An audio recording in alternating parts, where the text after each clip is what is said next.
তারবিয়াতুল উম্মাহ মাদ্রাসা বার্ষিক ক্রীড়া প্রতিযোগিতা 2025 উপলক্ষে মাদ্রাসায় শুরু হয়েছে ক্রীড়া প্রতিযোগিতা।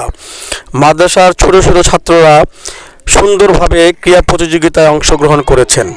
আমরা দেখছি মাদ্রাসার ছাত্ররা খুব সুন্দরভাবে ক্রীড়া প্রতিযোগিতায় অংশগ্রহণ করেছেন এবং মাদ্রাসার শিক্ষক মণ্ডলী যারা আছেন ওনারা খুব সুন্দরভাবে ওনাদেরকে তদারকি করে সেই খেলাগুলো সুন্দরভাবে মানুষদের উপভোগ করাচ্ছেন।